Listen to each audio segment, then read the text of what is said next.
Assalamualaikum warahmatullahi wabarakatuh. Nah, saya Abdul Rahman Soebullah dengan NPM 0551255028. Di sini saya akan mempresentasikan atau menjelaskan tentang rekonstruksi lingkungan purba Kenozoikum berdasarkan mineralisasi dan bukti pola mikro. Nah, yang pertama ada deskripsi lingkungan. Nah, saya di sini mengambil tema lingkungan lahan basah atau rawa yang dimana ditandai dengan kondisi jenuh air, oksigen rendah, dan sedimen halus, serta akumulasi bahan organik yang tinggi yang mengawetkan fosil polen dengan sangat baik. Yang kedua ada contoh polen. Yang pertama itu ada monocolpet. Ini seperti bola yang terbelah. Lalu ada ecinet seperti bola namun berduri. Lalu ada scabret seperti bola namun bergerigi. Lalu ada reticulet seperti sarang lebah. Dan yang terakhir ada periporet. Nah, yang ketiga itu interpretasi polen. Nah, monocolpet polen itu menunjukkan keberadaan vegetasi rawa dangkal.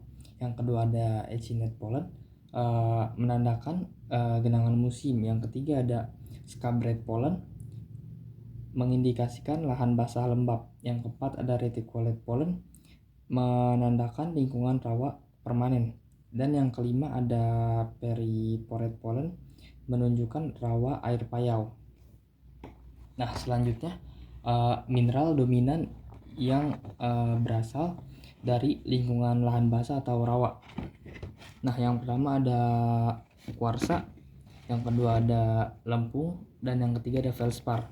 Nah, sifat fisik dari ketiganya yaitu kuarsa biasanya memiliki warna putih, namun kadang abu, kadang krem, dengan sifatnya yang keras. Yang kedua ada lempung, memiliki warna abu-abu keputihan dan halus. Yang ketiga ada feldspar dengan warna merah muda dan biasanya lunak atau gampang hancur. Nah, yang kelima ada bukti polen mikro yang menandakan bahwa dahulu tempat tersebut merupakan lingkungan lahan basah atau rumput atau savana. Nah, adanya polen ecinet menandakan bahwa dahulu lingkungan tersebut adalah lingkungan terbuka atau kering karena polen berduri banyak berasal dari Asteraceae, tumbuhan sapana dan ladang terbuka. Nah, lalu adanya polen monocolpet menunjukkan bahwa tempat tersebut dahulunya banyak ditumbuhi tumbuhan rumput, menunjukkan sapana atau padang rumput. Nah, yang terakhir adanya polen reticulet, scabret, dan periporet berasal dari berbagai tumbuhan hutan dan rawa yang menunjukkan bahwa dahulu lingkungan tersebut adalah lingkungan yang lembab. Nah, yang keenam ada hubungan proses. Hubungan proses dimulai dari polen atau serbuk sari. Serbuk sari atau jejak yang lalu tersedimentasi dengan baik.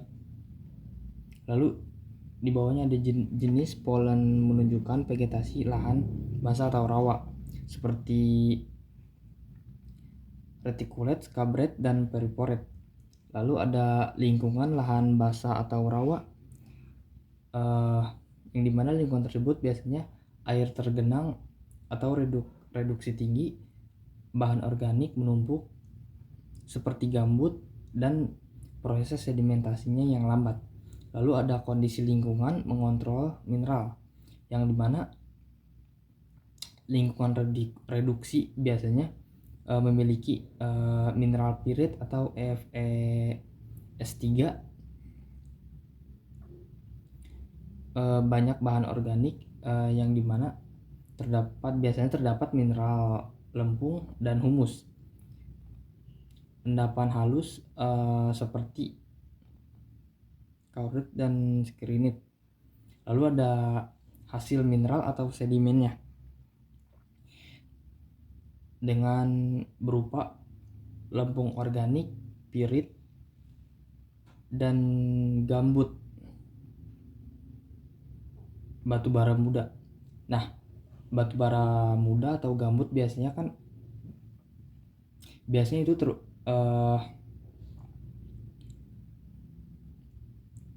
biasanya batu bara muda ini atau gambut memiliki kadar air di atas 75% yang menandakan bahwa lingkungan tersebut dahulu kala atau lingkungan purba tersebut merupakan lahan basah atau rawa.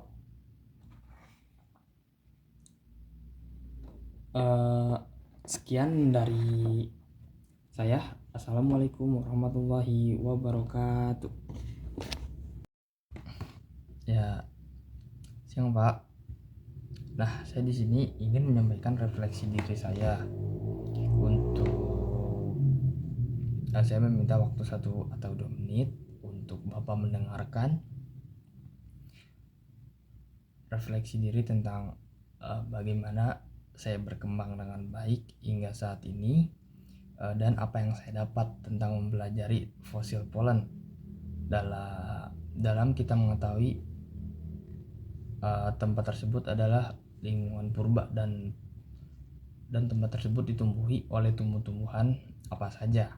Nah, dalam proses belajar dan aktivitas sehari-hari saya menyadari bahwa saya terus berkembang, baik itu keberhasilan ataupun kesalahan. Dalam keberhasilan atau kesalahan itu membentuk saya untuk menjadi seseorang yang lebih baik lagi dan disiplin serta menghargai waktu, serta lebih terbuka terhadap masukan dari orang lain. Melalui perjalanan ini saya benar-benar menghargai diri saya bahwa proses adalah bagian dari kehidupan saya. Nah, setelah mempelajari tentang fosil pollen tersebut, apa sih fosil pollen? Fosil pollen yaitu adalah sisa atau jejak butir serbuk sari tumbuhan polen yang telah diawetkan dalam sedimen purba. Fosil ini berasal dari dinding luar polen yang sangat kuat sehingga dapat bertahan jutaan tahun. Intinya, fosil pollen itu adalah serbuk sari tumbuhan yang telah menjadi fosil dan biasanya digunakan untuk merekonstruksi lingkungan purba, iklim, dan umur sedimen tersebut. Nah, melalui proses belajar ini saya menyadari pentingnya ketelitian dalam mengamati, menganalisis, dan menghubungkan antara fosil dengan lingkungannya. Saya merasa lebih menghargai bagaimana para ahli dahulu dapat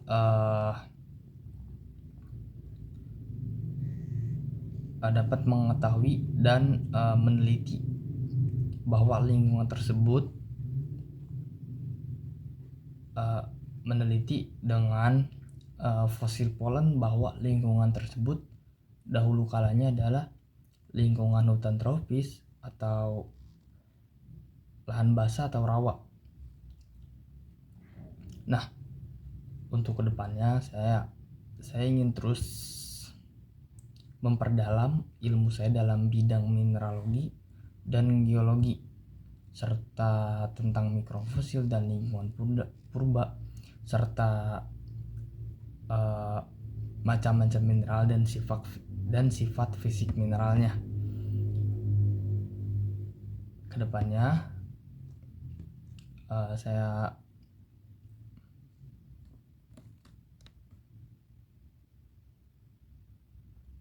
lalu refleksi diri ini menambah wawasan saya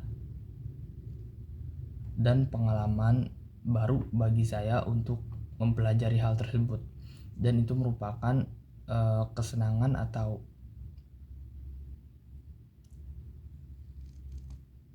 halaman yang baru bagi saya.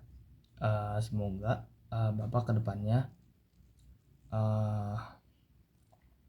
bisa lebih sering masuk kelas lagi dan tidak melakukan daring.